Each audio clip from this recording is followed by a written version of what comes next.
Hola, bueno, muy buenos días nuevamente para todas y para todos. Les agradecemos en pleno a este amable público que una vez más nos acompaña y nos permite continuar en la celebración de este primer lustro de la Cátedra Lectores y Lecturas. Un saludo especial para nuestros invitados y para el director de la biblioteca, Hernando Lopera, que nos acompaña también. Esta es una iniciativa en torno a la literatura, las artes y las humanidades de la Vicerrectoría de Docencia de la Universidad de Antioquia con el apoyo del Sistema de Bibliotecas.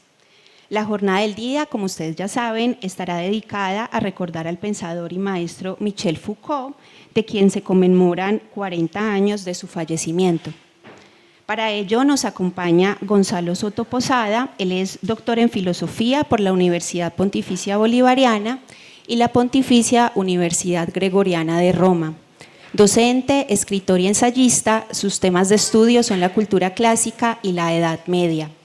Entre sus publicaciones se destacan La función de la semejanza en las etimologías de San Isidro de Sevilla, El nombre de la rosa y el mundo medieval, El problema del lenguaje en San Agustín y 10 aproximaciones al medioevo. Estas dos últimas publicaciones que mencioné las encuentran aquí en el sistema de bibliotecas. La intervención del profesor Soto se centrará en el último Foucault, es decir, el Foucault de la Epimeleia Heautou, Kurasui, cuidado de sí, el Foucault que hace de la ética una estética de la existencia y de la vida una obra de arte, empleando unas tecnologías del yo y en diálogo con la cultura greco-romana. Estas tecnologías hacen del cuidado de sí una práctica de la libertad, condición ontológica de la ética y que exigen la parresía, como el decir franco, para cuidar de sí y de los otros, buscando un buen vivir como eudaimonía. Luego de su presentación lo acompañará en el escenario Iván Darío Carmona. Él es doctor en Filosofía. Entre sus publicaciones se destacan La virtud, invención de lo humano en la filosofía griega, Séneca, conciencia y drama, Cuidado de sí, fragmentos cotidianos del existir y El bosque de los laberintos y los espejos, ensayos. Antes de darle la bienvenida al escenario al profesor Soto, vale recordarles que en la colección general de la Biblioteca Carlos Gavirio Díaz encuentran varias de sus obras, como ya les mencioné, para la consulta y el préstamo. De ellas destacamos la que está ubicada en nuestra mesa auxiliar, titulada Filosofía Medieval, en su primera edición de 2007, publicada por la Universidad Pedagógica Nacional y la editorial San Pablo. Asimismo, en el exhibidor que está ubicado detrás de las sillas detrás de ustedes, pueden cotejar otros textos suyos o aquellos títulos relativos a Michel Foucault. Ahora sí, recibamos con un aplauso, por favor, al profesor Soto.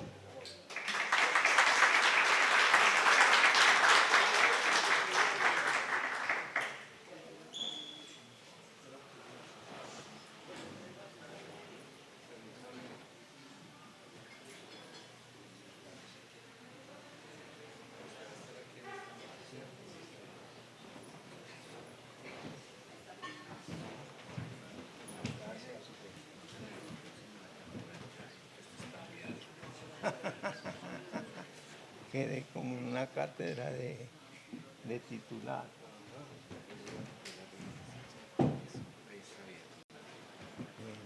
Arriba otro poquito, que está muy retirado. Ahí. Ya está cómodo.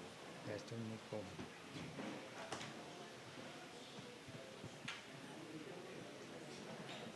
Bueno, buenos días. Pues un agradecimiento muy grande a la Universidad de Antioquia, en especial a Judith y al director de la biblioteca y a la Vicerrectoría de Docencia por haberme participado e invitado a este ciclo de conferencias sobre distintas temáticas que hemos tenido. Cerramos el ciclo con Michel Foucault, que yo intitulé El último Foucault, el cuidado de sí. El título ya es problemático, porque eso indicaría que hubo varios Foucault, un Foucault arqueólogo, un Foucault genealólogo y un Foucault ético-estético. Y se ha discutido mucho si este último Foucault rompe con la estructura genealógica, sus estudios sobre el poder, y la estructura arqueológica, sus estudios sobre el saber y las epistemes. Otros dicen que no, porque Foucault siempre dijo en sus entrevistas que el tema que siempre había ocupado sus estudios e investigaciones era el sujeto y su subjetivación. Entonces, en ese sentido no hay ruptura, sino continuidad en los tres aspectos: arqueológico, genealógico y ético-estético. En segundo lugar, este Foucault último, haya ruptura o no, una cosa que dejó problemática, es un Foucault que muchos críticos lo han despreciado, porque no es combativo, no es contestatario, no es ese Foucault de vigilar y castigar, crítico de las instituciones, sino un Foucault casi místico, dicen ellos, que se enreda en problemas ético-estéticos y que por lo mismo perdió su fuerza combativa y rebelde. Vamos a ver si la conferencia logra responder a estos interrogantes y si de alguna manera pues podemos por lo menos ver un horizonte de respuesta y de responsabilidad a este último Foucault.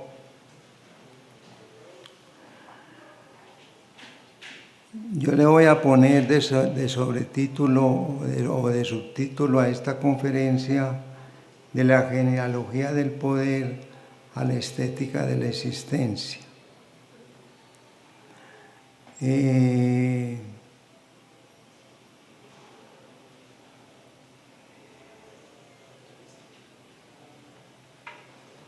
Y comienzo diciendo cómo Foucault pasa del ejercicio sobre el pouvoir, en francés, poder, en el sentido de dominio y sujeción, a la puissance, a la potencia, en el sentido de dinamismo interior.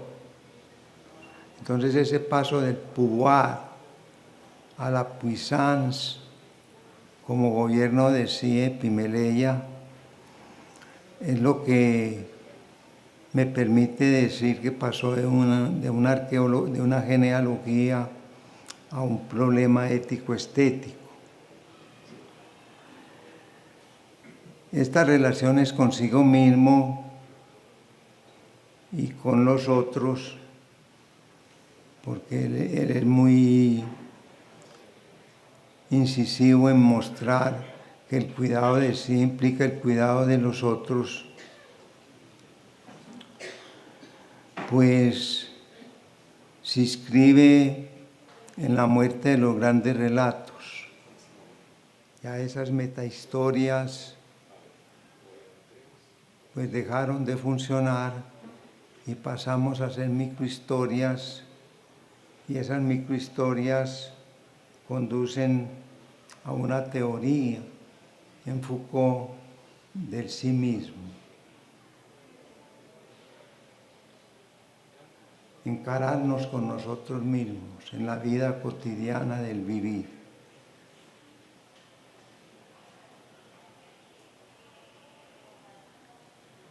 En primer lugar, quisiera, después de esta pequeña introducción, quisiera plantear la semántica que Foucault le da a la epimeleia geautou, que Séneca traduce por cura sui y que nosotros hemos traducido por cuidado de sí.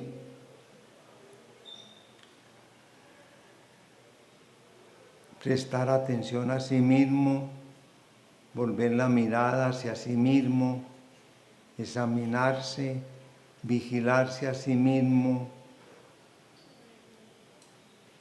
retrotraerse, retirarse en sí mismo, descender a lo más profundo de sí mismo, construir una ciudadela interior, es una expresión de Marco Aurelio, sanar, curarse, amputar los vicios, reivindicarse, liberarse, emanciparse, rendirse culto a sí mismo, honrarse, ser dueño de sí mismo, complacerse en sí mismo, autosatisfacerse. De modo que epimeleia y su verbo epimelestai semánticamente es muy rico en significaciones.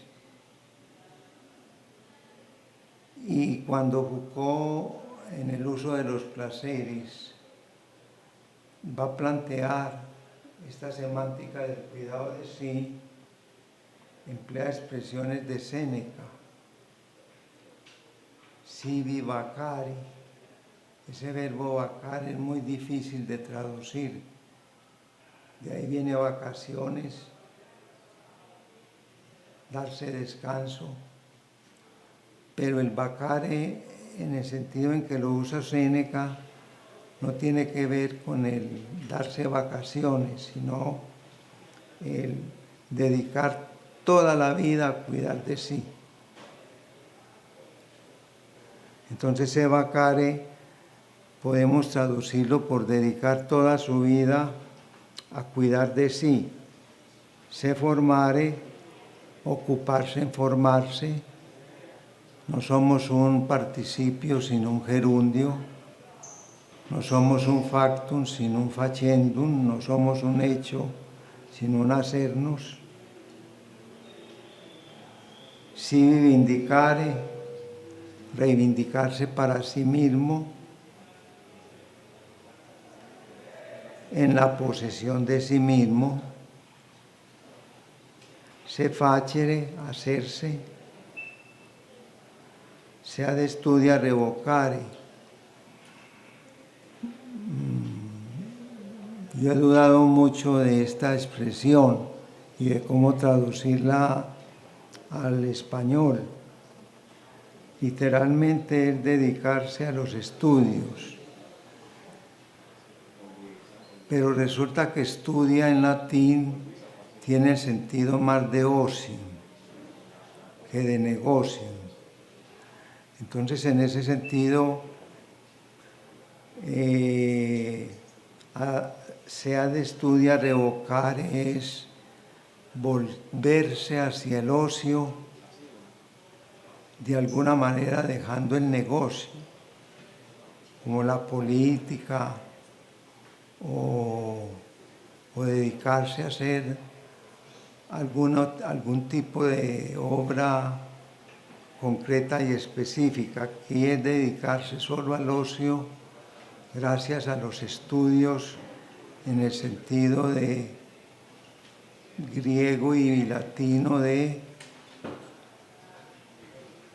gozar de estudiar, gozar del ocio que uno puede disfrutar en la vida a través del estudio. Traduzcámoslo entonces como que sea posible el ocio para efectos del cuidado de sí. Sive applicare, aplicarse a sí mismo. Sum fieri, preocuparse en hacerse a sí mismo. In se recedere, volverse hacia sí mismo. Hacer recurrere, dedicarse a la preocupación de uno mismo, secum morari, morar en uno mismo, y hacer properare, acercarse, apresurarse por sí mismo. De modo que la expresión griega epimeleia heaptu y su verbo epimelestai, pues es muy rico en significaciones y todas ellas las trabaja Foucault, sobre todo en la hermenéutica del sujeto. Foucault dice que esto lo hereda él de Sócrates, sobre todo en el Alcibíades. En el Alcibíades va donde Sócrates, su amigo, y le dice: yo quiero gobernar a los otros. Y Sócrates de entrada le lanza la pregunta: ¿ya te has gobernado a ti mismo? Y Alcibíades, que no había pensado en eso, le responde: yo no había pensado en gobernarme a mí mismo para gobernar a los otros. Ese inicio de la epimeleia en el Alcibíades de Platón, entonces siempre hace que para Foucault Sócrates sea como el paradigma de la epimeleia. Pero él sostiene que la edad de oro de la epimeleia es la filosofía helenística, el estoicismo y el epicureísmo sobre todo. Y dentro del estoicismo, sobre todo el estoicismo romano, Séneca, Epicteto y Marco Aurelio.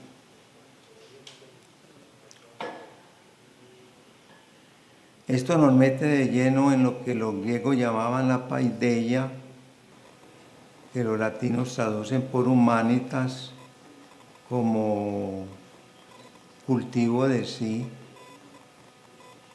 cuidado de sí, y tiene consecuencias en unas tecnologías del yo, en unas prácticas de sí, que convierten la filosofía en un ejercicio ético-estético. En cuanto a la existencia, hay que volverla una obra de arte.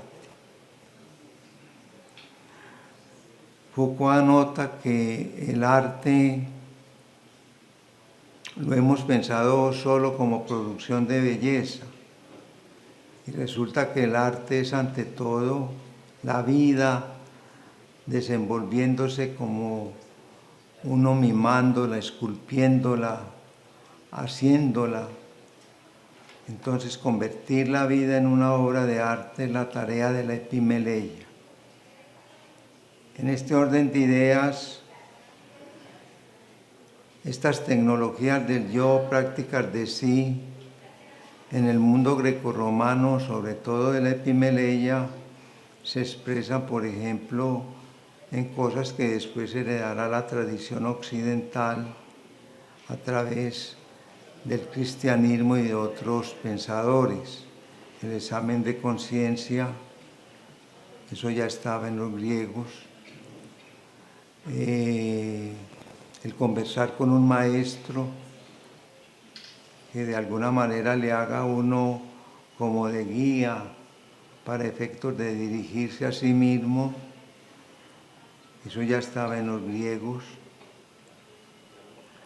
La anacoresis, no como volverse anacoreta, que ese es el sentido que le damos cristianamente, sino la anacoresis en el sentido de cuidado del alma. El anacoreta griego es el que cuida del alma.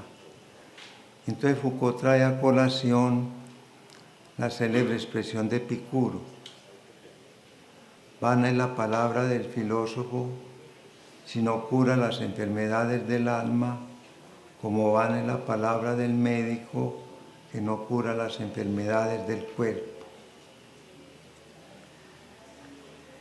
Es también un ejercicio dietético en cuanto tiene que ver con el uso del placer de comer, De tal manera, y sigue la línea hipocrática, Foucault nos va a decir que tu alimento sea tu salud. Y al lado de estas prácticas de sí está la ascesis. Muy difícil traducir, pues literalmente es ascesis. Lo que pasa es que ascesis lo hemos identificado por la tradición cristiana con darle duro a la carne. Y ascesis en el sentido Foucaultiano no es darle duro a la carne, es todo lo contrario, cuidar de la carne para efectos de hacerla bella, física y espiritualmente. Además de esto hay una erótica, un uso de las afrodisias, es decir, de los placeres. Y entonces recuerda Séneca la taxonomía de Epicuro. Hay placeres naturales y necesarios, como el comer, el beber, el vestirse. Hay placeres naturales no necesarios, como el comer suntuosamente, el beber en abundancia, el enriquecerse abundantemente y no vivir de lo necesario. Y hay placeres que no son ni naturales ni necesarios, como el que le levanten a uno una estatua, o el poseer grandes riquezas, o aspirar a la fama, a la gloria, al honor. Eso no entra en el cuidado de sí. Estas técnicas que he subrayado muy someramente tienen que ver con la parresía. Parresía, que es el último curso que Foucault dicta en el College de France, el coraje de la verdad,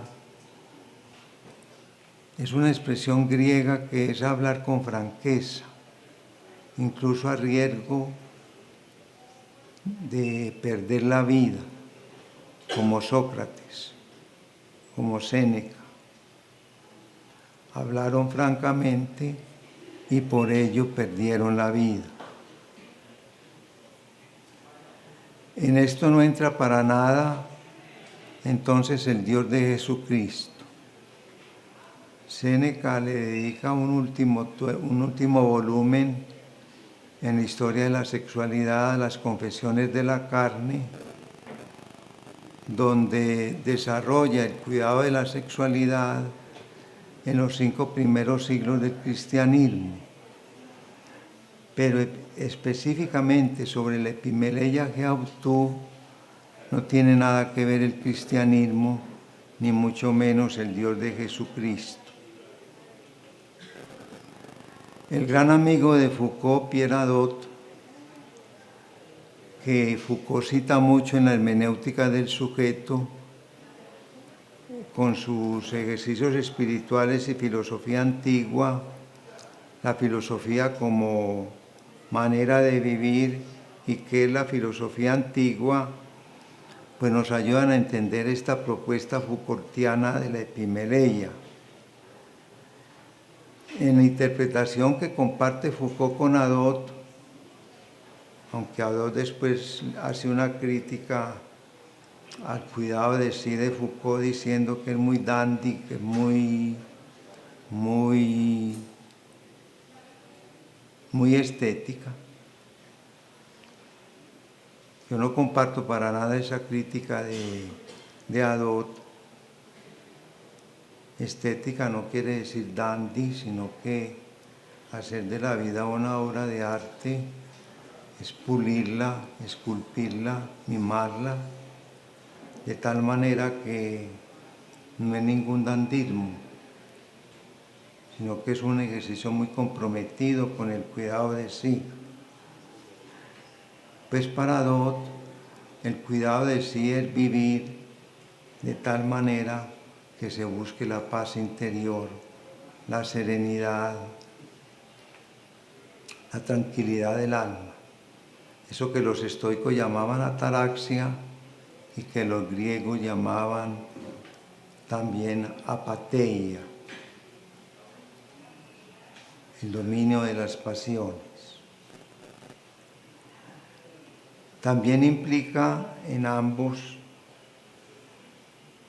un discurso psicogógico, es decir, un conducir la psique de tal manera que la psique funcione con tal altura que pueda uno decirse que está sano.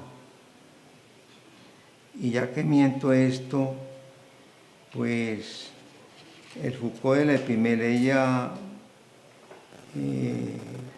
Heautou no trata el problema de sanos y no sanos, el problema de locos y no locos, el problema de los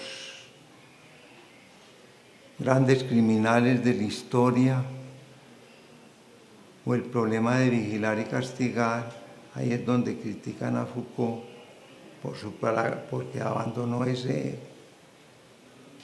carácter combativo, sino que tiene que ver con el cuidado de sí para efectos de moldearlo de tal manera que se convierta, como les he dicho, en una obra de arte. Esto implica dos verbos, epistrofein, que es convertirse, pero no en el sentido cristiano, sino en el sentido griego, volverse a sí mismo. Y metanoia, metanoiein, que significa conversión también, pero no en el sentido griego de confesarse, es homologesis, sino no en el sentido cristiano de la homologesis, confesarse, sino en el sentido griego de ir modelándose a uno mismo. Para ello, Foucault y Hadot cita el tetrafármaco o el cuadrifármaco de Epicuro, los 4 remedios para efectos del cuidado de sí. Primero, no temer a los dioses. Segundo, no temer a la muerte. Tercero, el bien es fácil de adquirir. Cuarto, el mal es fácil de soportar. Este tetrafármaco, cuadrifármaco epicúreo lo explota mucho Foucault y Hadot para efectos de la Epimeleia Heautou, de modo que si no tememos a los dioses, no tememos a la muerte, nos ocupamos fácilmente del bien y de alguna manera tratamos el mal con delicadeza, pues alcanzamos una vía apónica, es decir, sin dolor, buscando el placer y orientando las pasiones en una terapéutica que desde la filosofía como medicina del alma nos vaya escudriñando hasta qué punto hemos dominado las pasiones. No eliminado, sino dominado. Las pasiones se regulan, pero no se anulan, dice Foucault y dice Hadot. Y finalmente, en este diálogo entre Hadot y Foucault, hay una expresión que es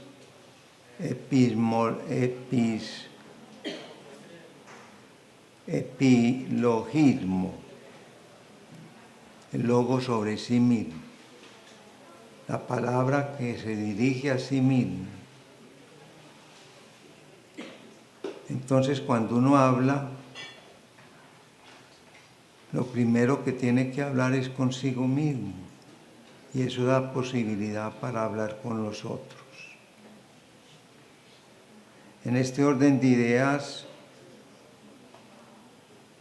pues sería un Foucault poco combativo, sería un Foucault poco crítico de la sociedad que vigila y castiga. Pero recuerden la parresía, el hablar francamente, con veredicción y verdad, incluso a costa de la vida.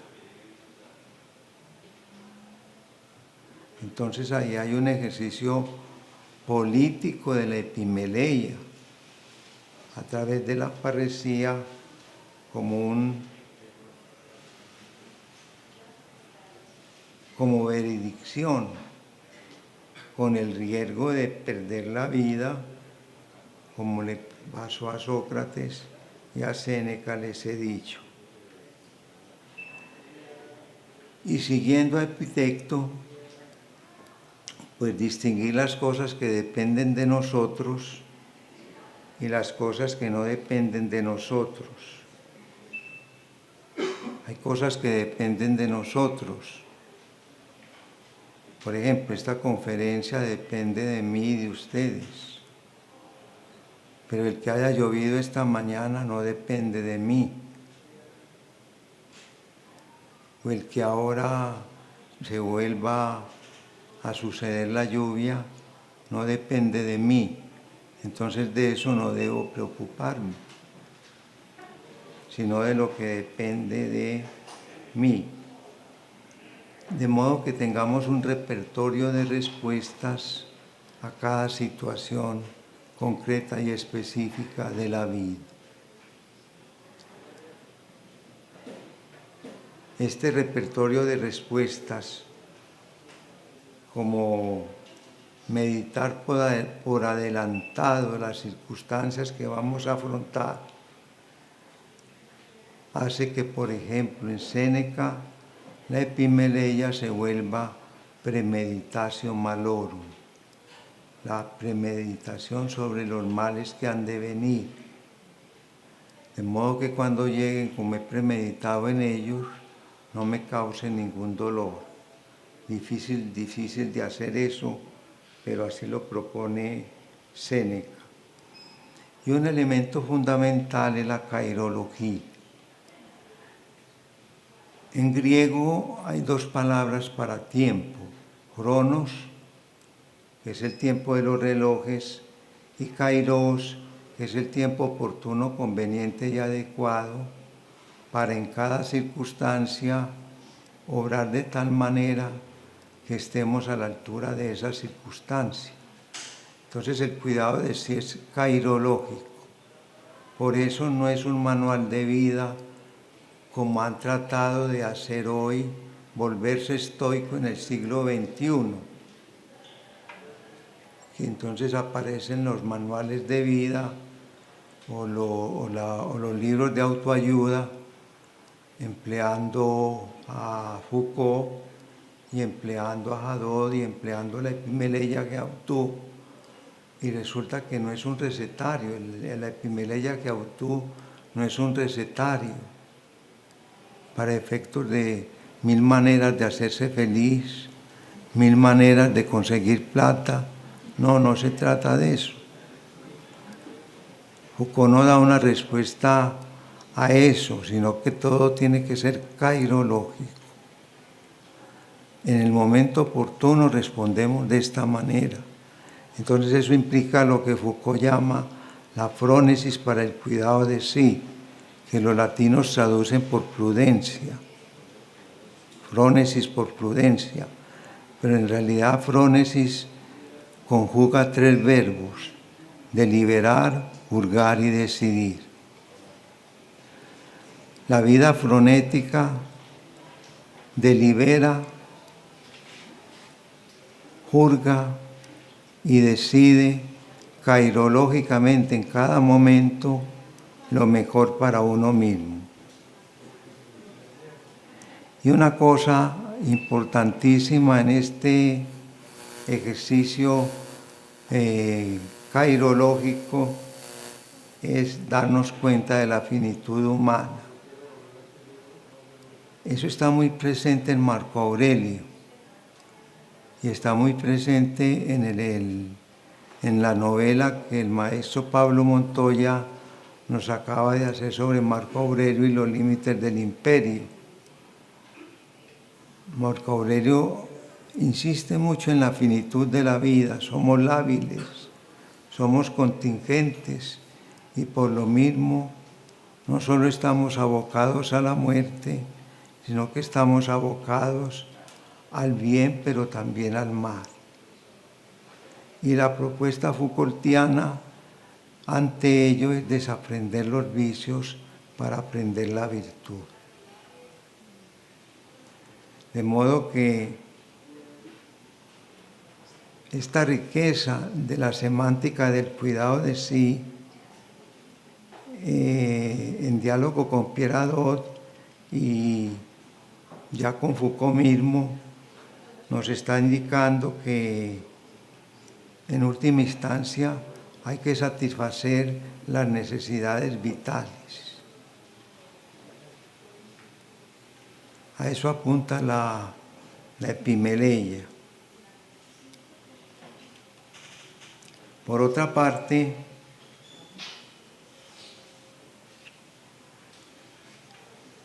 y cita Foucault a Séneca,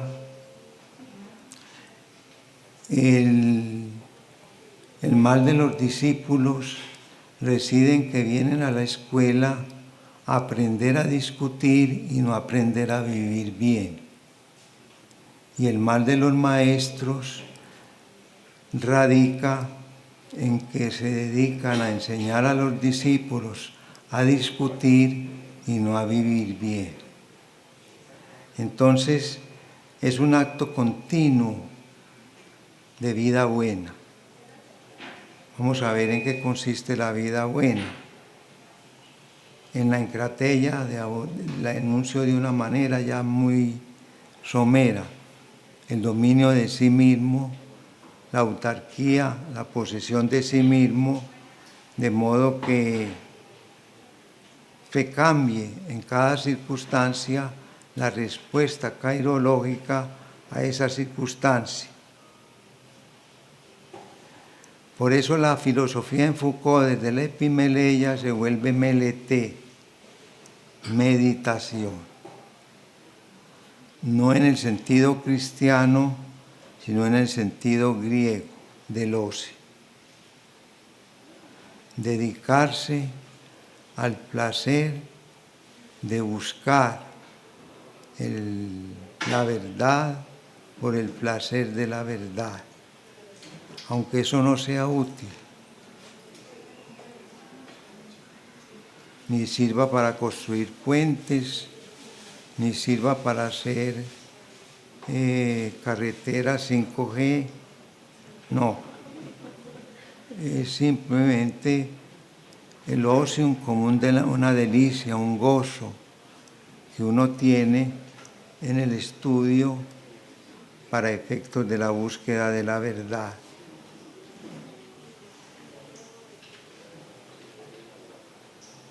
En Foucault, este ejercicio de la meleté implica un gimnasein, una gimnasia de sí mismo, tanto del cuerpo como del alma. Una acción para actuar como corresponde a la constitución de uno mismo, de tal manera que permite zafarnos de las servidumbres de las pasiones y tener un saber cairológico para de alguna manera transformarnos en cada momento y desembocar en una autosuficiencia y felicidad.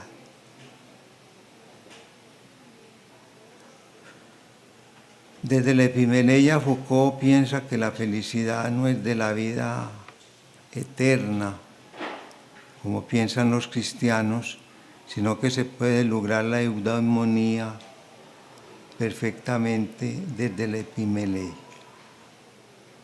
Alcanzar la tranquilidad del alma, la serenidad, la paz interior en el ejercicio de meditarse a sí mismo para efectos de saber vivir bien.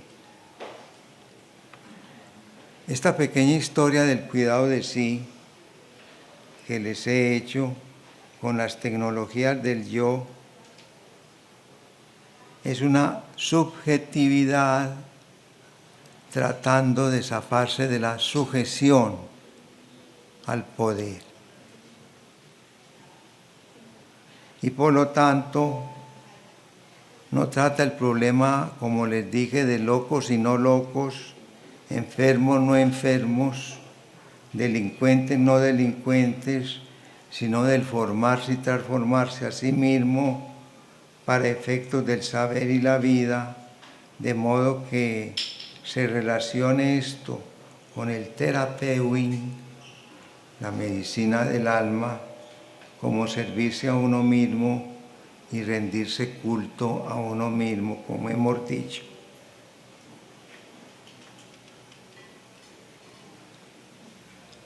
Por lo mismo, la epimeleia, y es el problema del gobierno de sí, gobierno de los otros, la penúltima sección de Foucault en el Collège de France, nos va a indicar que si uno cuida de sí, es también para cuidar de los otros. En otras palabras, el otro es fundamental en el cuidado de sí, no el que dirán, sino el otro. Yo tengo que cuidar de sí mismo para efectos de cuidar del otro. Hay una expresión de Séneca que Foucault cita textualmente y que dice así: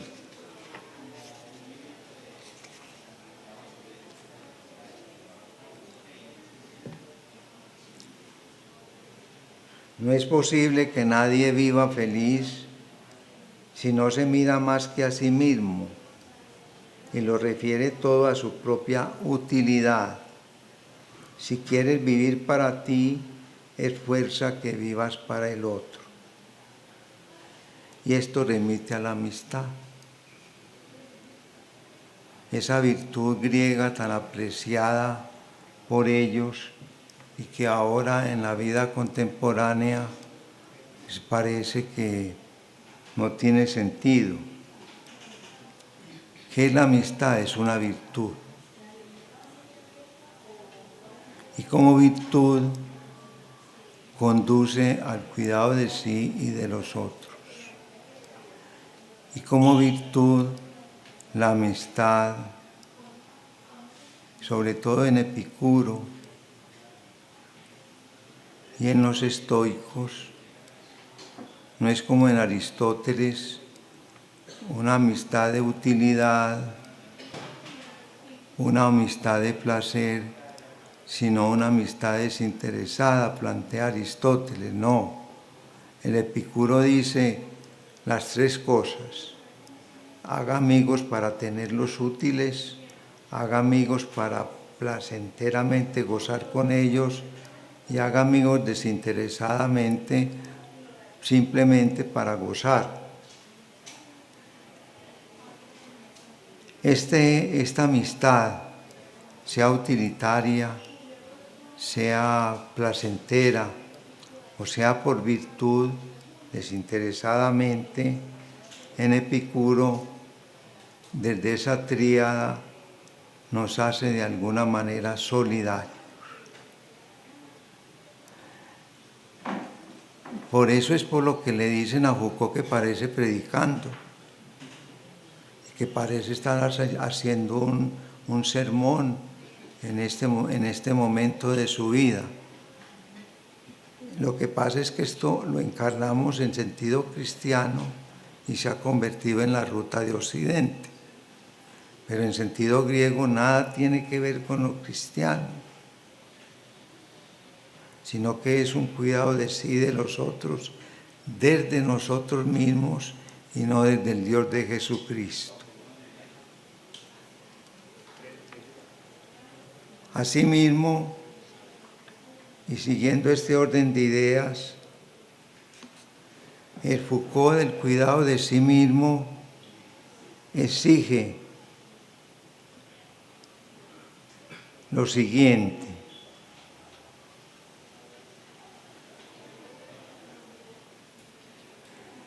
criticar la relación con uno, con nosotros, con las cosas. La relación con uno lleva al ejercicio ético, la relación con nosotros lleva al ejercicio político y la reflexión y la relación con las cosas lleva al ejercicio ecológico. Y de eso, aunque ya no le tocó a Foucault el cambio de clima, pues ya hablaba Foucault del cuidado de las cosas como ecología. Segundo, hacer resonar la frónesis, como les he dicho, desde el Kairos. Y este Kairos, desde la frónesis, implica dos temas: una ética de la tierra y una ética del sujeto. ¿Qué es la ética de la tierra? La ecología.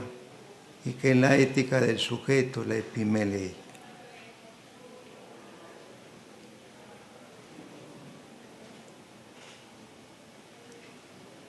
Por otra parte, desde la epimeleia, Foucault critica el poder.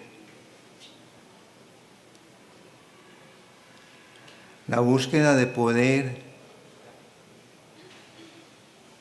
en última instancia, es una prótesis de la impotencia. Nos dice Foucault en la hermenéutica del sujeto. ¿Qué quiere decir eso? Que buscando el poder uno da satisfacción a sus carencias y a sus fuerzas y por lo tanto a sus impotencias. Entonces, ahí viene la crítica de Foucault desde la epimeleia. El poder, por muy poderoso que sea, es impotente. Y por eso en el cuidado de sí como práctica de la libertad nos va a decir Foucault dos cosas. El cuidado de sí implica la libertad como condición ontológica de la ética e implica que donde hay poder hay resistencia. Entonces la epimeleia de Autú sí tiene un aspecto político fundamental.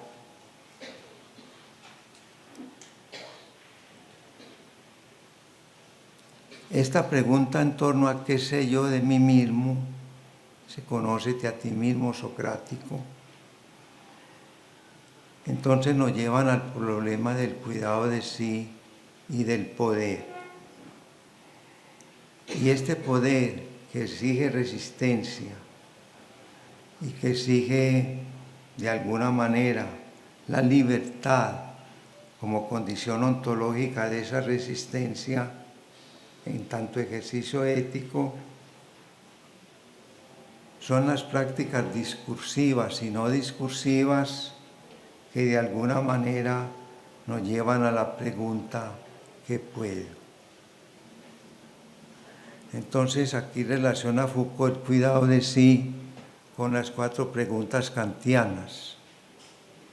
¿Qué puedo conocer? ¿Qué cabe hacer? ¿Qué cabe esperar?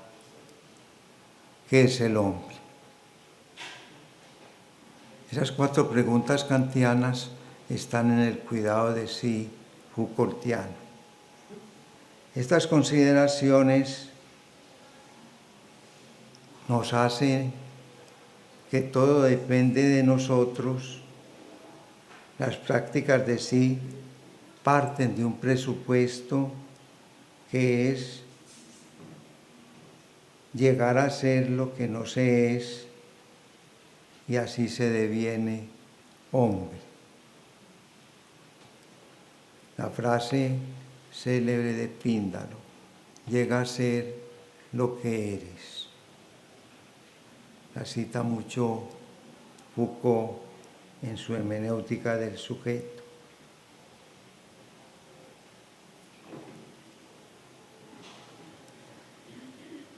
Y ya para ir sintetizando,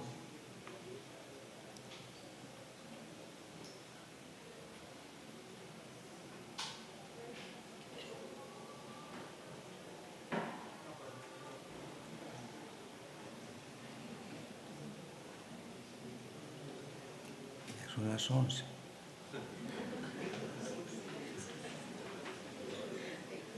Nos comió el Cronos. Bueno. Ya para ir sintetizando, 3 observaciones. La primera es una derivación de Foucault. Foucault no la hace, pero yo la quiero traer a cuento. Cultura viene del verbo latino colere, y colere es cultivarse, cuidarse, mimarse a sí mismo, como el agricultor, que es la cultura del campo, que cuida del campo, lo mima, lo moldea, lo esculpe. Entonces la cultura, desde el verbo colere, remite a la epimeleia geautú. Entonces la epimeleia geautú es humanitas, en el sentido en que lo entienden los latinos, o la paideia en el sentido en que lo entienden los griegos.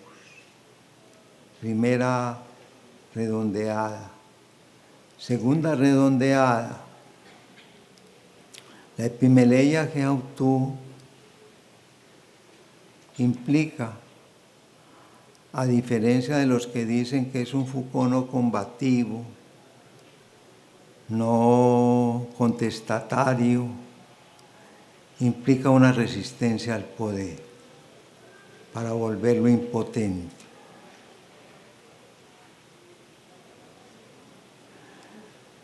Y en ese sentido, esta resistencia al poder para volverlo impotente es mostrar cómo el poder es falencia de.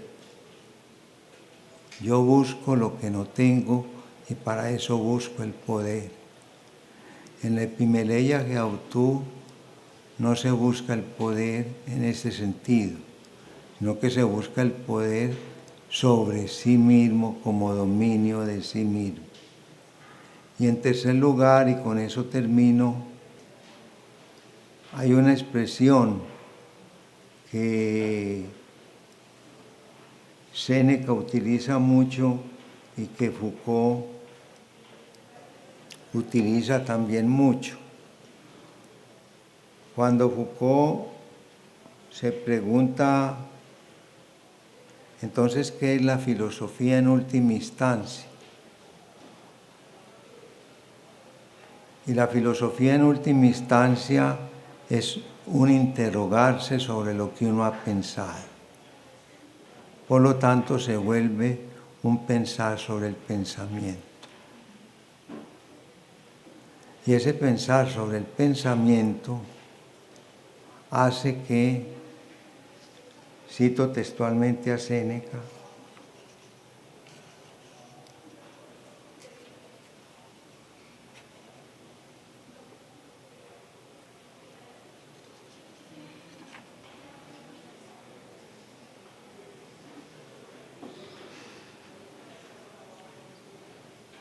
la filosofía forma, modela el alma, ordena la vida, gobierna los actos, muestra lo que debe hacerse y lo que debe omitirse, está sentada al timón y dirige la rueda entre las dudas y fluctuaciones de la vida.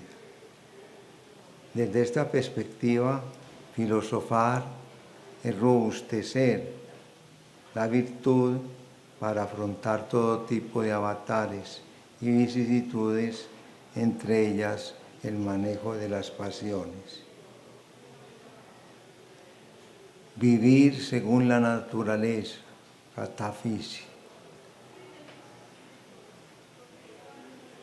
Y ese vivir según la naturaleza es actuar de acuerdo con el que somos. Y somos razón. Entonces vivir según la naturaleza es vivir según la razón, y vivir según la razón desde la frónesis es actuar cairológicamente en la vida. Muchas gracias.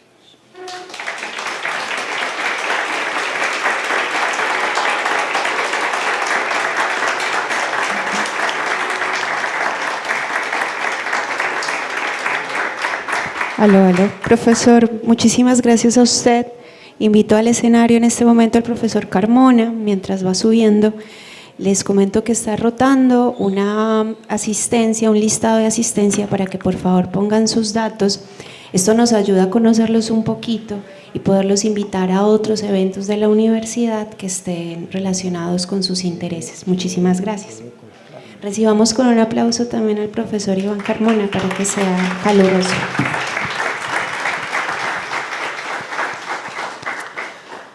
Muchísimas gracias.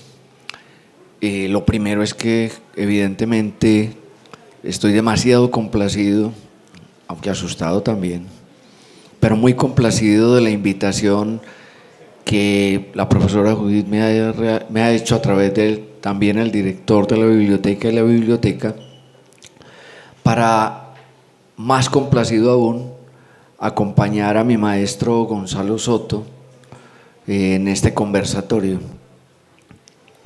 que es de alguna manera también poner el énfasis de esos problemas que había ya planteado la epimeleia, el cura Sui, que nosotros obviamente denominamos como cuidado de sí, un poco en la actualidad, de cómo resuena eso hoy. Evidentemente, con el tiempo parece que nosotros, y es nosotros la humanidad, por efectos mismos de las relaciones con las instituciones, con el poder y con todo aquello que nos domina o intenta dominarnos, vamos como debilitando los conceptos o les vamos dando de alguna manera una connotación que parece o no se parece a lo que evidentemente surgió en el origen. Y claro que hay transformaciones porque la sociedad, porque el ser humano, porque los cambios también nos obligan a pensar de otra manera, nos llevan a pensar de otra manera, pero también porque nos acomodamos fácilmente a unos lenguajes, a unos modos y a unas maneras, y eso que nosotros llamamos hoy el cuidado de sí, y eso es lo que yo quiero iniciar preguntándole a Gonzalo, sobre todo si esa semántica tan rica que tiene en el mundo antiguo el concepto de epimeleia, de cura sui, de cuidado, era tan rica en el pasado, en el tiempo pasado, digámosle en el origen mismo, desde el mismo ejercicio socrático de la filosofía, o nosotros simplemente le hemos ido dando a través del tiempo una significación, o la hemos ido ampliando, la hemos ido llevando hacia un lugar que se parece a ese comienzo de la epimeleia, del cuidado, o simplemente con el paso del tiempo la hemos ido transformando y ajustando a nuestras maneras, digámoslo, modernas y contemporáneas de relacionarnos con la ética, con la libertad, con el cuidado, con las virtudes. Obviamente, desde el paso mismo de a través del tiempo con el cristianismo también, ¿cierto? Entonces, simplemente es eso, para empezar. Bien, gracias Iván Darío por la pregunta. Pongo primero de entrada lo que decía en la conferencia. Hay mucho texto como ser estoico en el mundo de hoy y abundan los análisis sobre esa problemática y abundan los textos de autoayuda para efectos de alcanzar la tranquilidad, la serenidad, la paz interior, como les decía, 1000 formas de hacerse felices, 1000 formas de ser ricos, etcétera, etcétera. No es por ahí la correlación, porque la Epimeleia Geautú, como les decía, no es un manual de reglas, es cairología. Y por lo tanto, como cairología no hay regla, sino fronética, deliberar, juzgar y decidir para estar a la altura de las circunstancias. Y en ese sentido, la cairología fronética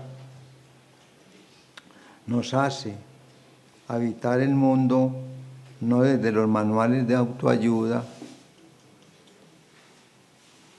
sino de los indicios que la Epimeleia Geautú ha procurado en el mundo moderno y en el mundo contemporáneo. Hay una discusión interesante entre Pierre Hadot y Foucault, cuando la filosofía dejó de ser Epimeleia Geautú para convertirse simplemente en cátedra de filosofía. Hay muchos profesores de filosofía y pocos filósofos, dice Pierre Hadot. ¿Cuándo ocurrió eso? Que la filosofía se volvió una profesión, un oficio, y perdió ese sentido de la epimeleia como vivir bien. Según Foucault, lo pierde con Descartes. A Descartes no le importa la espiritualidad del sujeto, sino la búsqueda de la verdad como certeza. Y entonces ya no se trata de vivir bien, sino de matematizar, experimentando el mundo. Y surge la ciencia nueva, la ciencia moderna. Pierre Hadot piensa que es con la escolástica. Cuando aparecen las universidades, la filosofía se vuelve un oficio, una facultad. Y entonces forma profesores de filosofía que, como dijimos con Séneca y Foucault, enseñan a discutir y no a vivir bien. Esa ruptura que se produce, sea con la escolástica y la universidad, o sea con la no espiritualidad de la filosofía cartesiana, sino con su ciencia nueva, sin embargo ha tenido repercusiones en la actualidad y yo rescataría dos. La primera es que el coraje de la verdad ha sido muy valorado en la contemporaneidad como veredicción, franqueza, para efectos de, por esa franqueza y veredicción, incluso correr el riesgo de perder la vida. Los ejemplos abundan. Quien se dedica al cuidado de sí y de los otros, está arriesgando su vida. El coraje de la verdad está arriesgando su vida. Y eso ya no lo hacemos los profesores de filosofía, sino que lo hacen otros ciudadanos que pierden su vida en ese coraje de la verdad. Y en segundo lugar, si no hay filósofos, sino profesores de filosofía, como dice Pierre Hadot, compartida esta tesis por Foucault, entonces, ¿cómo ser filósofos hoy?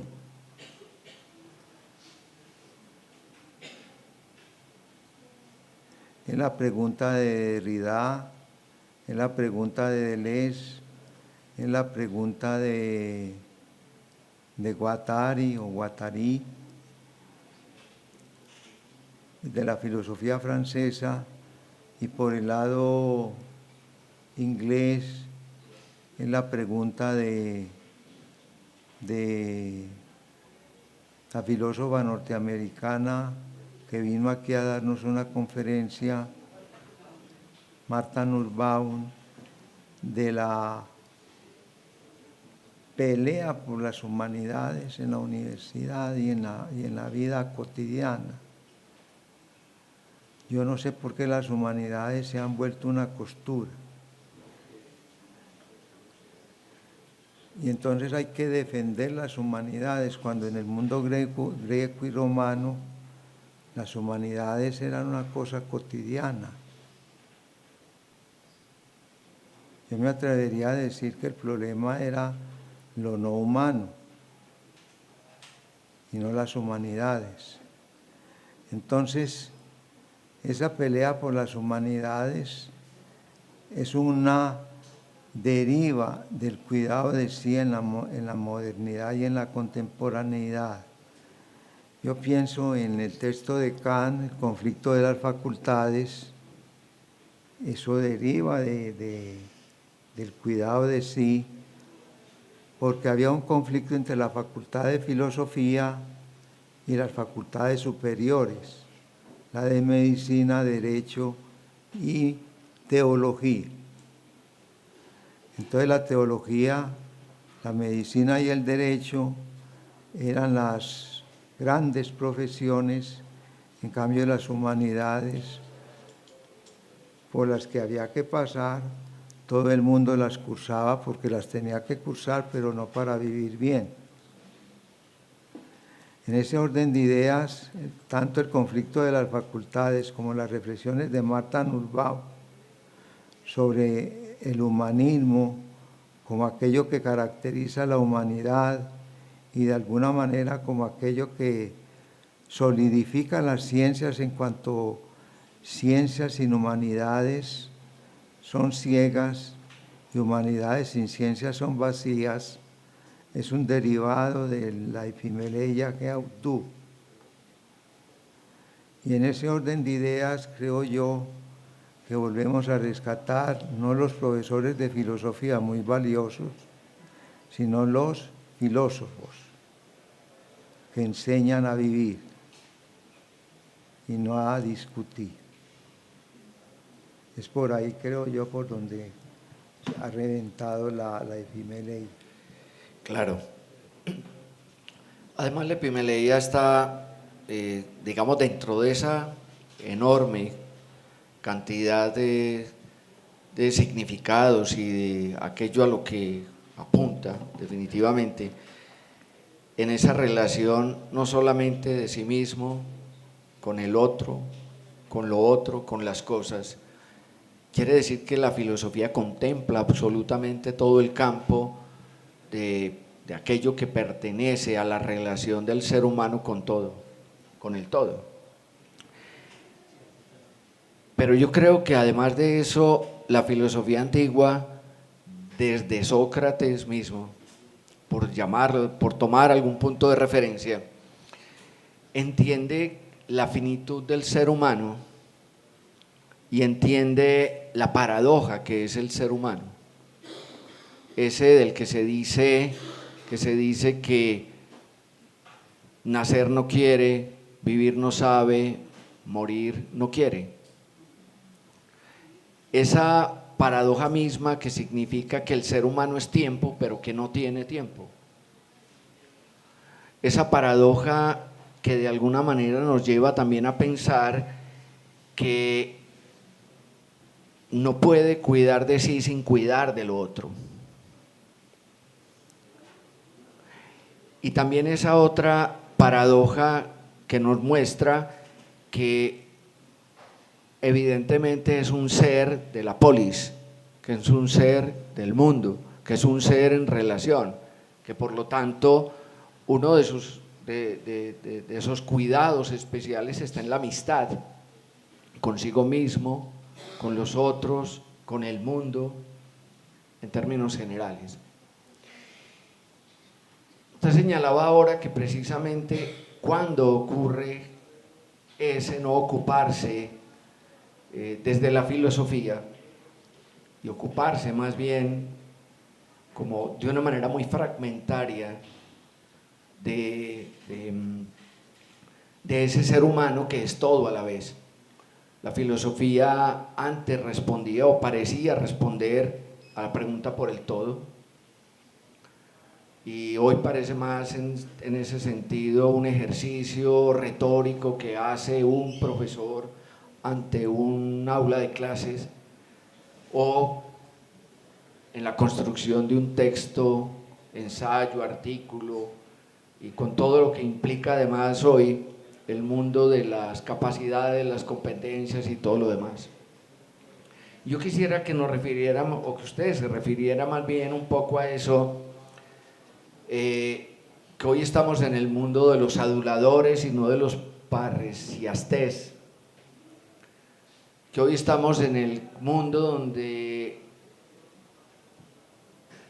de alguna manera nuestro discurso es el conveniente, el que no molesta a nadie, el que no perturba, y que si uno está de alguna manera pensando diferente de los demás, se vuelve un peligro, que es el peligro que representó Sócrates, el peligro que representaron muchos de los filósofos de la antigüedad, y que evidentemente hoy nadie está disponible para ser el mártir de la filosofía, el mártir contemporáneo de la filosofía, y decirle la verdad al poder, decirle la verdad a las instituciones, decirle la verdad a aquel que de alguna manera pues moralmente atenta contra nuestra libertad y contra nuestro ser humano, digámoslo de esa forma. Entonces yo quisiera un poco que en medio de ese asunto que es el coraje de la verdad, que es la parresía, y que usted ya ha anunciado tanto en su charla y que acaba de ampliar un poco con eso, tratáramos de un poco de ampliar el asunto de en qué consiste ese ya no ocuparse del dominio que significa el poder, que significa un Estado, que significa una institución, que significan las reglas que nos imponen, por ejemplo, los acuerdos como el de Bolonia, etcétera, etcétera, ¿cierto? Y volver a pensar en el sujeto como una libertad interior, dominado, porque no puede controlar el dominio que está afuera, y para eso pareciera ser un ejercicio de resistencia político. Pero ¿en qué queda ese otro asunto? Si es posible hoy hablar de una resistencia en el sentido de la epimeleia como libertad interior. ¿Y en qué medida eso nos sirve o no nos sirve, nos justifica o no nos justifica ese ejercicio? Bien, yo creo que esta pregunta es para tenerla en cuenta en la reforma de la educación que hoy estamos discutiendo. A nosotros se nos metió el acuerdo de Bolonia por toda parte. Y el acuerdo de Bolonia, que quiere homogeneizar las universidades para efectos de títulos, currícula,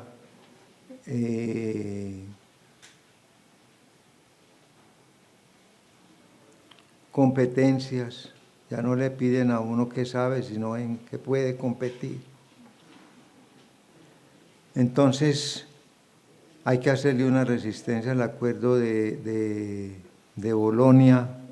Y yo creo que las universidades estamos retrasadas porque nos hemos aceptado, nos hemos tragado el acuerdo de Colonia, cuartil 1, cuartil 2, cuartil 3, libros no valen la pena, artículos en revistas cuartil 1, traducidos del español al inglés, dan en la universidad 40 puntos o no sé.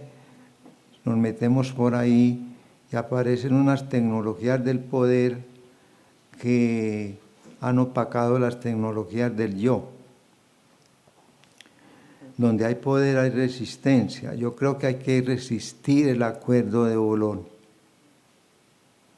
Creo que si la universidad no hace un esfuerzo por pensarse sin el acuerdo de Bolonia, va a terminar simple y llanamente en una tecnología del poder.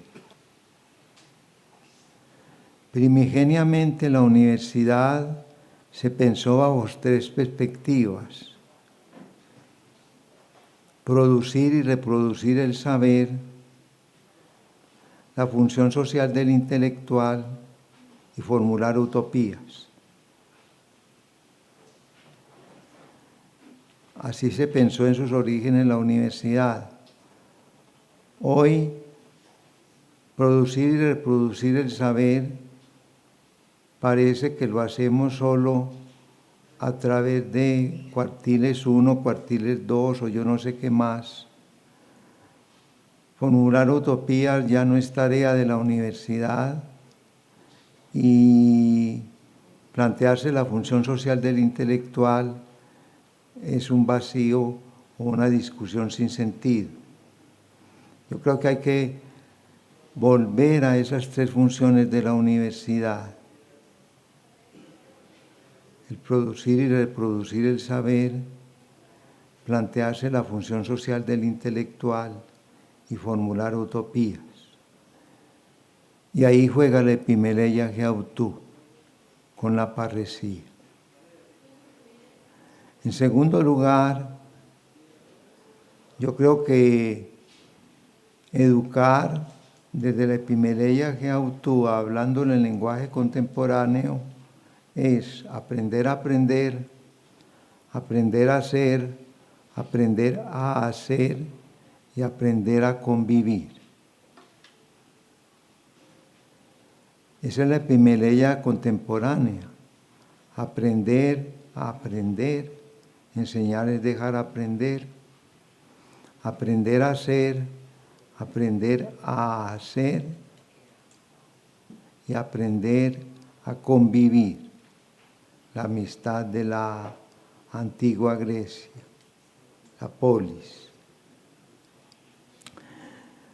Si no hacemos eso en la vida universitaria, que es un resultado de la Epimeleia Geautú en la contemporaneidad, creo que nuestras instituciones nuestras instituciones educativas terminarán en reivindicaciones estomacales y no reivindicaciones vitales. Sí, las reivindicaciones estomacales son muy buenas, pero las reivindicaciones vitales superan las reivindicaciones estomacales, porque para vivir se necesita muy poco y ese poco, muy poco, o sea, vivir de lo necesario, como dicen los estoicos. Lo que pasa es que el mundo del capital es terrible y el mundo del liberalismo se nos ha metido por toda parte y por todos los poros. Entonces, resistir al liberalismo, no con el comunismo o con otra faceta que es otra manera de poder, sino con eso que yo llamo reivindicaciones vitales en términos de vivir bien, Es un ejercicio que determina y hace las universidades y hace las instituciones educativas una forma de formar en el vivir bien y no solo informar, que eso lo hace muy bien el computador. Entonces, volver a las bibliotecas como en la Edad Media, como un ejercicio de vida buena, volver a las bibliotecas como un ejercicio de lectura para dedicarse al ocio, volver a las bibliotecas como un ejercicio de publicar para efectos de aprender a vivir bien, es una resistencia al poder. Sería lo que se me ocurre a mí, no tengo otra. ¿Le parece poquito? Me parece que por ahí es el asunto, porque, a ver, nosotros hablamos mucho de resistencias en términos de fuerza contra fuerza, es decir, resistirse a ciertas políticas, resistirse al poder, resistirse a la subyugación en ese sentido, y dentro de la subyugación resistirse también como a los modos de la economía, de las instituciones, de la cultura, de las políticas, de la ideología, de la masificación, ¿cierto? Pero a veces en los mismos ejercicios de resistencia nos masificamos. Y yo, cuando me devuelvo un poco como a los inicios de la filosofía y sobre todo a la filosofía helenística, precisamente de lo que se trataría, de algún modo, sería de no seguirle el juego al poder, no seguirle el juego a las instituciones, sino intentar construir, como lo dice Pierre Hadot con relación a Marco Aurelio, construir una ciudadela interior. Pero eso a veces suena muy ambiguo, es decir, te encierras en ti mismo, te encierras en tu propia posibilidad de amor, de libertad, de conciencia propia y todo lo demás. Pero pareciera que hoy, cuando acudimos al cuidado de sí, nos negamos de alguna manera a entender que somos seres en relación con, en una relación permanente con social, cultural, política, económica, doméstica, relación con el otro y todo lo demás, y en un mundo que hoy es mucho más complejo, porque obviamente tenemos una concepción mucho más amplia de lo que son los géneros, las ideologías, las políticas y todo lo demás. Y todo eso, a mí a veces, cuando pienso en el cuidado de sí, cuando pienso en la epimeleia, me parece que esa discusión es importante y que no se toma o no se analiza con prudencia, es decir, con frónesis, porque nosotros no actualizamos la filosofía, pienso yo, no la actualizamos porque nos dedicamos al ejercicio del profesor y al ejercicio del alumno, que copia lo que el profesor le dice y el profesor simplemente repite lo que los textos le han indicado desde hace mucho rato. En una de las conferencias inaugurales de Roland Barthes a la cátedra inaugural de semiología, él decía que al comienzo el maestro lo que hace es repetir en su primer momento, cuando empieza a ser maestro, empieza a repetir el discurso que le dio su maestro anterior, que en un segundo momento, una vez ya se ha aplicado un poco más al estudio y al trabajo y a la interpretación, empieza a construir su propio discurso y habla a los estudiantes o a los alumnos acerca de eso que él puede interpretar, que él ha leído y que él ha conocido, y de cómo lo conoce y cómo lo interpreta, y que en última instancia donde debe llegar es a plantearles al estudiante lo que ellos necesitan. Es decir, a mí eso siempre se me ha parecido a esto de la epimeleia, es decir, más que enseñar retórica, como tú lo decías ahora, más que enseñar a defenderse retóricamente, es enseñar acerca de la vida. Pero enseñar acerca de la vida no hay un manual, no existen manuales para ello. Cuando construimos los manuales llegamos, digamos, a este ámbito de lo que llamamos, entre comillas, literatura de autoayuda.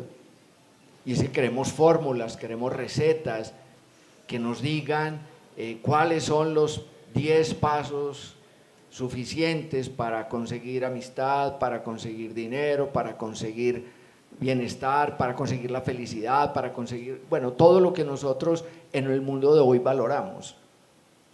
Cuando el mismo helenismo, la misma filosofía como los estoicos, los cínicos, los epicúreos, todas las demás escuelas derivadas incluso desde la misma propuesta socrática, nos han dicho es que para que el ser humano llegue a ser algo, debe dejar de ser. Para que logre tenerlo todo, debe tener menos, que es la gran paradoja. Es decir, rico no es el que tiene mucho, sino el que necesita poco, y que cada vez necesita menos para vivir con plenitud. La epimeleia pareciera estar de alguna manera circunscrita a ese propósito, Ser humano es despojarse. Hoy nos cuesta mucho despojarnos del mundo material, pero tampoco se trata de renunciar a las cosas, sino del ejercicio con el cual, ¿qué es lo mínimo necesario que necesito para vivir? Porque no se trata, obviamente, de vivir sin, digamos, renunciando completamente a todo.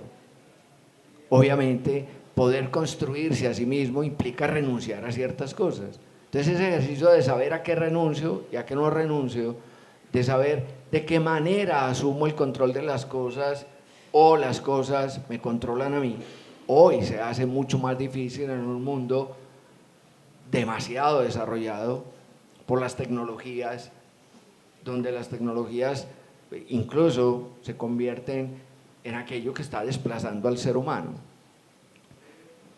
Para mí, no es tanto una pregunta, sino si podrías de alguna manera atreverte a decir algo con relación a eso, el futuro de la epimeleia, el futuro del cuidado en un mundo como el nuestro, que es un mundo que tiene demasiados distractores, digámoslo así, tecnológicos, científicos, políticos, etcétera, etcétera.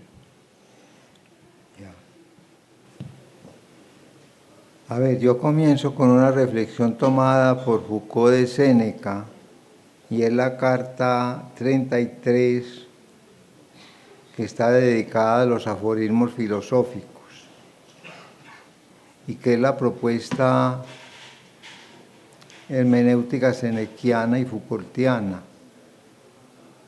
Hay que conocer la tradición, dialogar con ella, digerirla, masticarla, rumiarla, pero no para repetirla, sino para ir más allá de ella, transformándola, resemantizándola, deconstruyéndola, recreándola e incluso desbaratándola. En ese sentido, las expresiones de Séneca son muy convenientes para el mundo contemporáneo. Al varón que ya hizo sus avances, no le está bien buscar florecillas y recalcar en un pequeño número de sentencias trilladísimas, ni afianzarse en un recurso mnemotécnico. Afírmese ya en sí mismo, hable por cuenta propia, no retenga solo lo ajeno. Esto dijo Zenón, y tú tienes que decir, ¿y tú qué tienes que decir? Esto lo dijo Cleantes, ¿y tú qué? ¿Hasta cuándo te moverás a la labor de otro, saca agua de tu propio pozo. ¿Hay alguna diferencia entre ti y el libro? Este texto de Séneca, y que en la Epimeleia Geautú juega un papel clave, se complementa con otro texto senequiano de la carta 45, busco la verdad que aún no sé, pero la inquiero con todo ahínco, pues no me puse bajo la férula de ninguno, ni llevo el nombre de ningún maestro.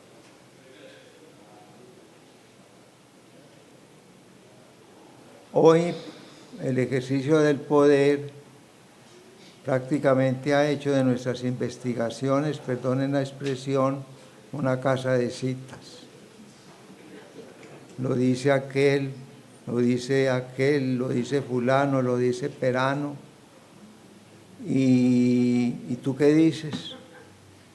Y cuando uno se atreve a decir algo, el jurado le dice por ahí no es, porque eso no está fundado en ninguna autoridad. Entonces la creación viene tirada al cajón de la basura si uno no cita autoridades. El Magister Dixit, el maestro lo dijo. Me parece a mí que una tarea de la Epimeleia hoy, en el ejercicio docente y en el ejercicio universitario, es esta: repensar la tradición, incluso desbaratarla para efectos de crear algo que de alguna manera suscite discusión, pero para vivir bien. Y en segundo lugar, se me ocurre que estas tecnologías contemporáneas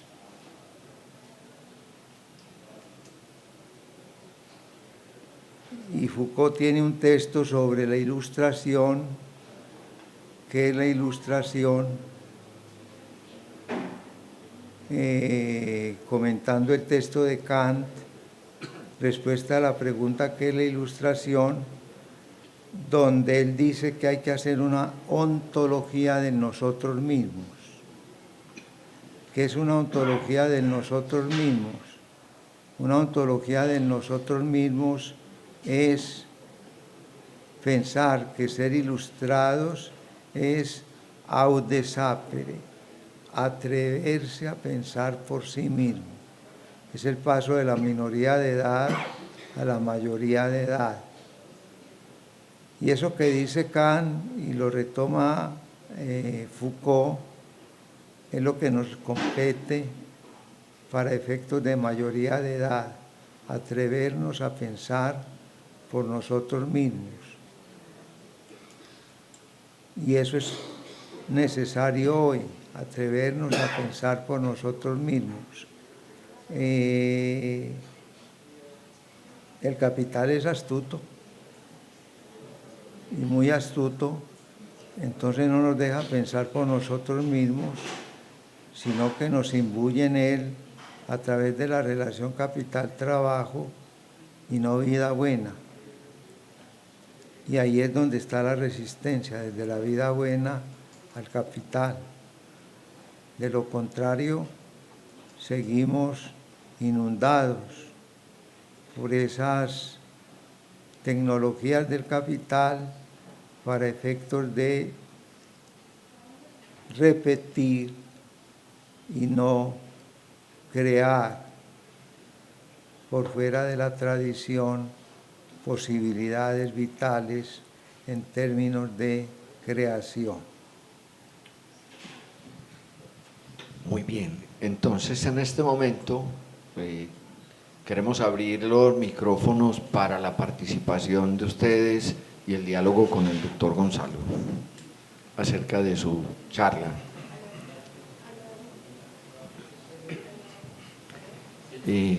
Si hay preguntas, intervenciones, comentarios, nos gustaría muchísimo. Muy buenas tardes. La pregunta es muy sencilla. Pareciera una diferenciación estrictamente semántica, pero ¿por qué utilizar el concepto de tecnologías? que es un concepto tan moderno, es una palabra pues que es propiamente posterior a la revolución industrial, que tiene que ver con la técnica apoyada en la ciencia, y porque no, es una curiosidad mía, ¿por qué no usar el concepto de técnicas del yo, que tiene que ver más con la tecné, que es un concepto mucho más antiguo, inclusive anterior al sapiens? Entonces, ¿por qué utilizar ese concepto tan moderno de tecnologías y por qué no, por ejemplo, el de técnicas del yo? Esa es la pregunta. Sí, Muchas gracias. muchas Profesores, gracias. ¿desean ir respondiendo una a una las preguntas o vamos recogiendo? De a una mejor. Sí. Muy interesante la pregunta, pero la expresión de Foucault es tecnologías del yo. Y es el primero en aplicar ese término a los ejercicios espirituales que implica la epimeleia autu, como el examen de conciencia, la escritura de sí, la parresía, etcétera, etcétera. ¿Y por qué emplea el término tecnologías? Por una sencilla razón. Tecne es saber hacer, saber fabricar, saber producir, saber crear. Esa es la tecne griega, que los latinos traducen por ars, y nosotros hemos traducido por arte, pero desafortunadamente es una traducción que nos lleva solo al arte como producción de belleza. Y resulta que el arte es el saber hacer, el carpintero es un artista, el herrero es un artista porque sabe hacer muy bien la herradura o sabe hacer muy bien el cuchillo. Entonces, en ese sentido lo usa Foucault como un saber hacer, como un saber fabricar, un saber crear, posibilidades de vivir bien para efectos de cuidar de sí, de los otros y de las cosas. Entonces, la expresión tecnologías o técnicas de sí, que otros traducen de esa manera, técnica de sí, es bienvenida. Y creo que tiene más sentido técnicas de sí que tecnologías del yo. Pero el texto francés no recuerdo qué dice, pero tiene el sentido más que usted subraya de tecné en el sentido griego que en el sentido moderno y contemporáneo del dominar y transformar la naturaleza. ¿Una nueva pregunta?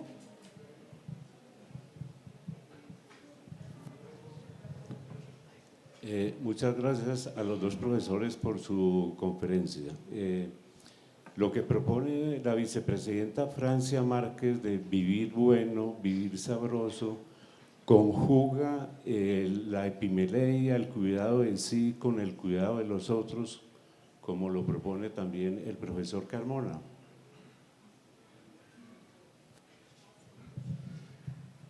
Bueno, ya son honduras políticas de grande dimensión. Vivir sabroso. Hay que vivir, vamos a vivir sabroso. Eso nada tiene que ver con la epimeleia autu. Es una expresión, yo no sé si afortunada o desafortunada, pero no tiene nada que ver con la epimeleia autu, entre otras cosas porque no plantea ni el cuidado de sí, el cuidado de los otros y el cuidado de las cosas, sino vivir sabroso en el sentido de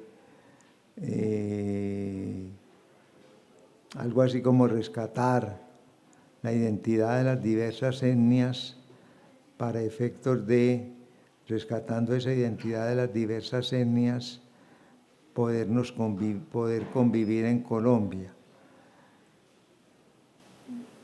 Respeto ese tipo de expresiones, pero no tienen que ver nada con el cuidado de sí y no tienen nada que ver. El vivir sabroso no es cuidado de sí. El cuidado de sí es una práctica ascética, es una práctica anacorética y es un ejercicio espiritual que de alguna manera implica dureza del alma y dominio de las pasiones. Y eso sí no está en la expresión vivir sabroso de la vicepresidenta de nuestra actualidad, aunque es una afortunada expresión.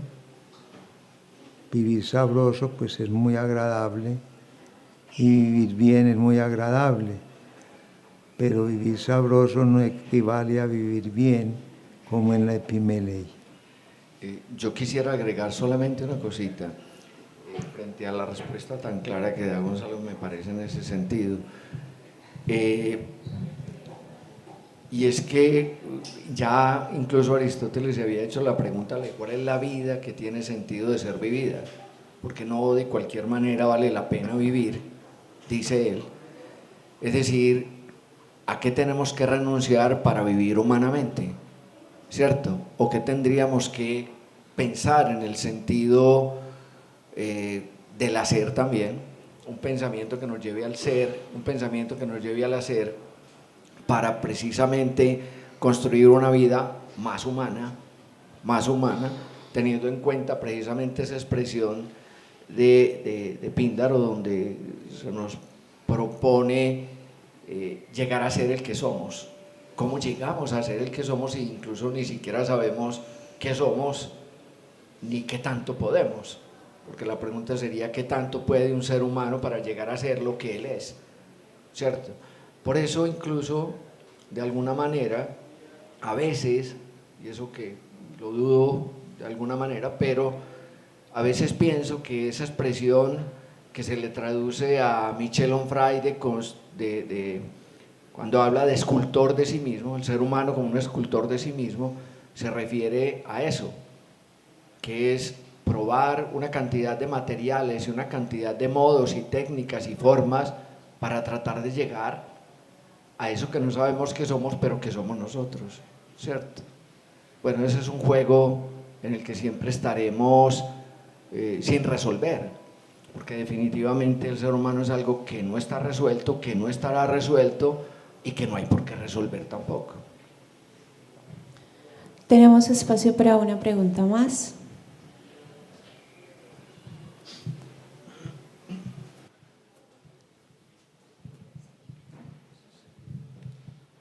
Muchas gracias por la conferencia a los dos profesores. Tengo una pregunta, de pronto se me hace un poco complicado elaborarla, pero trataré al máximo de aclarar.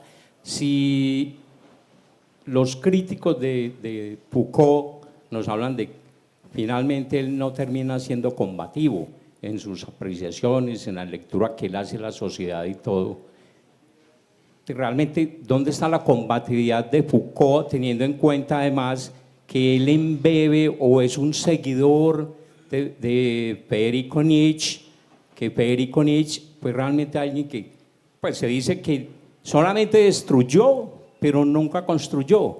Asimismo, entonces Foucault cae en ese mismo juego de destruir, no construir, o no digamos destruir, pero ¿dónde está realmente esa combatividad, teniendo en cuenta que Foucault en toda su obra habla del poder, de las manifestaciones del poder, no solo de la forma macropoder, sino de los micropoderes y cómo se diseminan en la sociedad?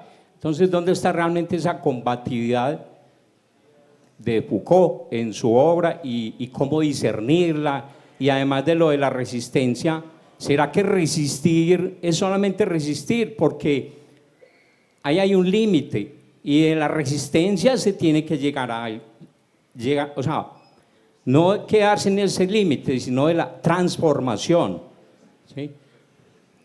¿Qué se transforma a partir de la obra de Foucault? ¿O realmente el qué quiere? Porque se hace un poco, o sea, entra uno como a leer unas entelequias y un montón de cosas que hacen muy compleja la obra. Muchas gracias. Bueno.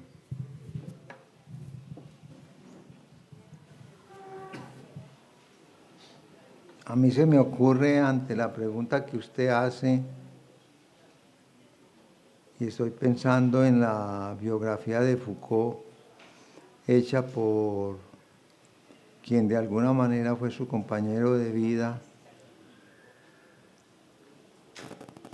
En esa biografía dice que Foucault siempre fue un combativo, y que fue un combativo en el sentido de hizo una arqueología del saber en términos de el sujeto en el saber, que de alguna manera crea unas posibilidades epistémicas para que determinados saberes aparezcan en determinada época histórica y no en otra. Entonces la episteme de la semejanza, la episteme clásica o de la subjetividad, la episteme moderna y la episteme contemporánea, que es la muerte del hombre. Foucault, en la arqueología, las palabras y las cosas, la arqueología del saber, nos está planteando un ejercicio, a mi manera de ver, muy combativo, que es no hacer historia de las ideas, que era lo acostumbrado, sino ver por qué determinados saberes aparecen en determinado momento histórico y no en otro, por qué la alquimia aparece en determinado momento histórico y no en la contemporaneidad, por qué la astrología aparece en determinado momento histórico y no en la contemporaneidad. Entonces, en ese orden de ideas, discutir qué es lo que permite que determinados saberes aparezcan en determinado momento histórico nos lleva a una pregunta fundamental que a mi manera de ver es muy combativa, muy combativa. ¿Qué puedo yo hacer frente a esos saberes? Lo que yo decía, sacar agua de tu pozo. Entonces ahí está el Foucault que recrea, que destruye y desbarata la tradición de la historia de las ideas, y en la arqueología del saber recrea, desbarata la idea, la historia de las ideas por historia epistémica de los saberes. En segundo lugar, el Foucault genealólogo es un Foucault muy combativo contra las instituciones y contra el poder como una malla, no como una sustancia en el Estado, que se diluye a través de múltiples poros en la sociedad, como la fábrica, la universidad, la escuela, el asilo, el manicomio, etcétera, etcétera. Ahí está el poder. Aquí estamos ejerciendo poder. Aquí está el poder como un poro, permeado por el poder. Entonces, la resistencia al poder es resistencia en la escuela, es resistencia en el asilo, es resistencia en la fábrica, es resistencia en cualquier circunstancia en que estemos situados. Y la resistencia obviamente lleva a la transformación. Es una hermenéutica que, si resiste, transforma. Y transforma para vivir de alguna manera mejor en términos de lo que en este momento estamos haciendo. Y el Foucault ético estético, que se dice que no es combativo es muy combativo, la parresía es muy difícil. Ninguno de nosotros arriesga la vida por ser francos. Preferimos no arriesgar la vida y callar, a ser francos y decir y hablar veredicciones en torno a lo que nos toca vivir. Entonces la parresía es el lado político de la epimeleia, y la parresía como Sócrates y la parresía como Séneca lleva ese riesgo de perder la vida que no todos nos atrevemos a hacer, porque obviamente es mejor salvar el pellejo que hablar con veredicción. Entonces yo creo que la epimeleya es muy combativa y muy transformativa. Lo que pasa es que no todos nos arriesgamos a ser Sócrates, ni todos nos arriesgamos a ser Séneca. Y ahí está la combatividad de la epimeleya que obtuvo en el ejercicio parresiástico de la veredicción para efectos de ser parresiastés en todas las sociedades, transformándolas y de alguna manera deconstruyéndolas para efectos de la vida buena. Yo solamente quiero agregar una sola expresión nada más, y es que tal vez el combate más duro, y de eso tal vez daría cuenta todo ese ejercicio que hace Foucault al final, es consigo mismo. Es el combate más difícil tal vez. Y a lo mejor aquello que antes de lo que Gonzalo había hablado, y es qué depende de mí, qué no depende de mí. Tal vez de mí no dependa cambiar el mundo, pero sí mi mundo. Tal vez no dependa tener la respuesta clara ante las situaciones difíciles y complejas que tiene el mundo hoy, que tiene la vida y que tiene la realidad concreta en la que nosotros vivimos, pero sí asumir qué actitud vamos a asumir frente a lo que nos pasa, frente a lo que sucede. Y no solamente eso, eso exige una transformación en la mirada del sujeto frente a la realidad, que no es una conformidad frente a la realidad, pero yo lo pondría en palabras de Merleau-Ponty, cuando dice: la filosofía se trata de aprender a ver el mundo de otra manera. O sea, ya el mundo existe, ya la realidad es concreta entre nosotros, cómo la miramos, cómo pasa a través de nosotros y cómo nosotros de alguna manera pues la utilizamos, nuestro propio ser, para transformarnos mínimamente en la relación con los otros, ¿cierto? Es como un ejercicio, yo no diría de impotencia del ser, sino de finitud del ser, diría yo en ese sentido. Un aplauso en agradecimiento a los profesores.